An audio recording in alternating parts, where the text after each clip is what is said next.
O texto afirma que naquele dia 3.000 pessoas se tornaram integrantes do reino de Deus e aceitaram o dom do Espírito Santo. Acho desnecessário discutir sobre a partir de que ponto o Espírito Santo se torne parte da vida de uma pessoa. Em meu caso, será que foi quando orei pela primeira vez ou ainda na infância e acreditei que estava falando com alguém? Será que foi no início do ensino médio, quando eu levantei minha mão depois de ouvir a mensagem de um evangelista que literalmente me aterrorizou? Será que é quando fui batizado?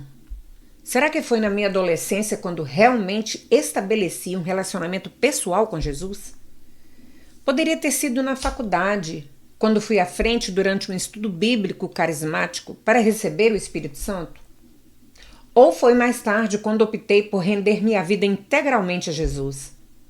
É muito fácil cair na armadilha e se concentrar nessas perguntas e deixar passar o que há de mais crucial na passagem de Pedro.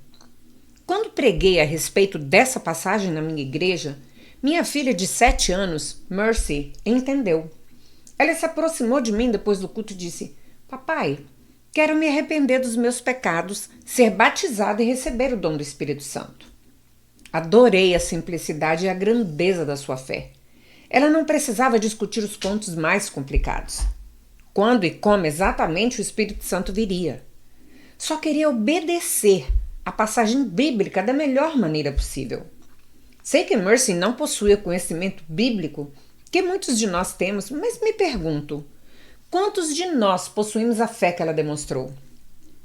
Você reage da mesma maneira diante da palavra? Está claro para você que deve se arrepender, ser batizado e receber o Espírito Santo? Se está, você já o fez? Se não o fez, o que o impede de fazê-lo hoje mesmo?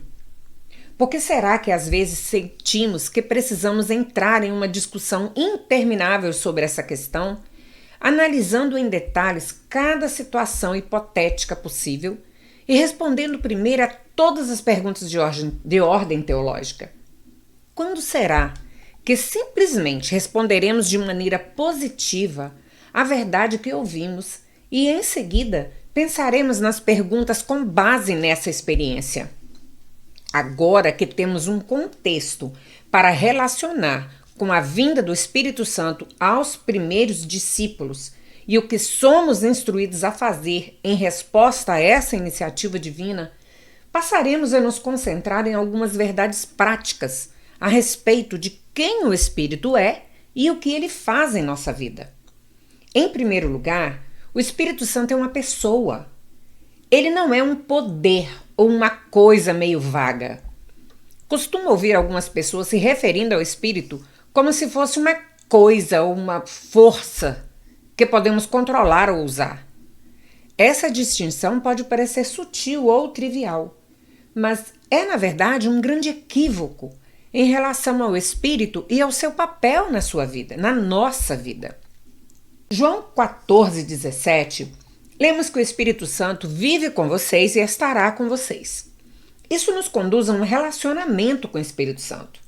Não se deve achar que podemos tratar o Espírito como um poder subordinado a nós para realizar os nossos propósitos. O Espírito Santo é uma pessoa que se relaciona não apenas com os que creem, como vimos, mas também com o Pai e o Filho. Vemos o Espírito trabalhando de forma conjunta com o Pai e o Filho várias vezes ao longo das Escrituras Sagradas.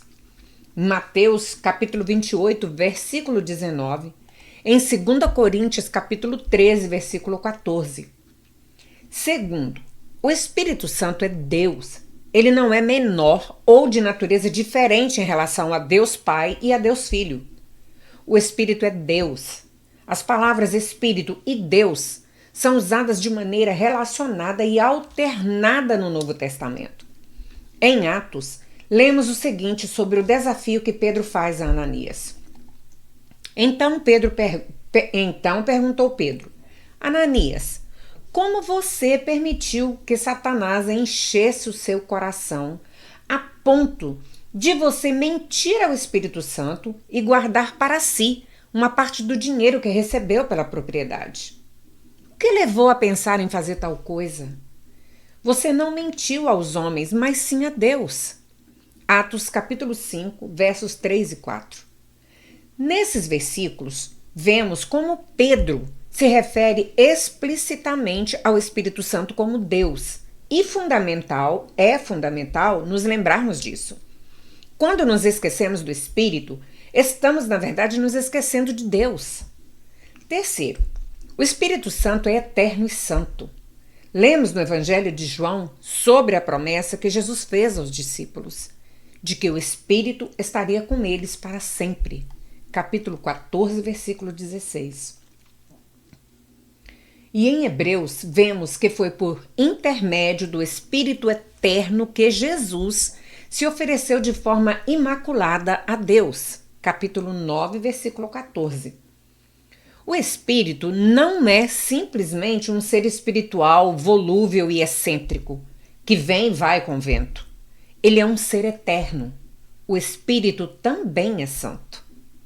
Obviamente, costumamos nos referir a ele como Espírito Santo, e isso é reforçado ao longo de todo o Novo Testamento. Romanos 1:4 e 5:5 são 2 exemplos. Mas pensem nesse fato verdadeiramente impressionante. Pelo fato de o Espírito ser santo e habitar em nós, nosso corpo é um santuário sagrado do ponto de vista divino. Costumamos negligenciar nosso corpo, tratando como fonte de pecado e origem de nossa queda. No entanto, é justamente nele que Deus, Espírito Santo, escolheu habitar. Quarto, o Espírito Santo tem mente própria e ora por nós. Romanos 8:27 diz: E é aquele que sonda os corações, conhece a intenção do Espírito, porque o Espírito intercede pelos santos de acordo com a vontade de Deus. Não sei o que você acha disso, mas para mim, a ideia de que o Espírito de Deus intercede pela minha vida segundo a vontade de Deus é extremamente confortadora. Por várias vezes em minha vida, eu não soube como orar, tanto por mim quanto pelos outros. Em outras oportunidades, orei por bobagens. Por exemplo, certa vez, eu estava jogando golfe com alguns amigos e decidi que queria mesmo era ganhar. Assim, em um momento de pura superficialidade, orei para Deus me capacitar para jogar como nunca havia jogado antes. Acho que o Espírito Santo também estava orando, pois naquele dia joguei muito mal, talvez o pior jogo da minha vida. O Espírito Santo sabia que eu precisava trabalhar em minha raiva e minha humildade, em vez de alimentar o meu orgulho. Em qualquer situação, podemos não saber exatamente como devemos orar ou o que precisamos fazer. No entanto, podemos confiar no fato de que o Espírito Santo conhece nosso coração e a vontade de Deus, e ele está sempre intercedendo a nosso favor. Quinto, o Espírito tem emoções. Durante muito tempo, toda vez que eu lia que não devemos entristecer o Espírito Santo, em Isaías 63:10 e Efésios 4:30, achava que aquilo era um pouco de exagero. Parecia quase uma irreverência dizer que eu poderia entristecer Deus. Quem sou eu para ter esse poder sobre o Espírito? Pessoal, vou ficando por aqui, mas eu quero te pedir um favor. Você que está me ouvindo e ainda não se inscreveu nesse canal, por favor, faça agora, não vai te tomar muito tempo. Vai lá, se inscreva, clica no sininho para você ser notificado toda vez que eu subir um vídeo novo e, se for possível, compartilhe esse vídeo com outra pessoa. Muito obrigada, nos vemos no próximo vídeo. Até mais!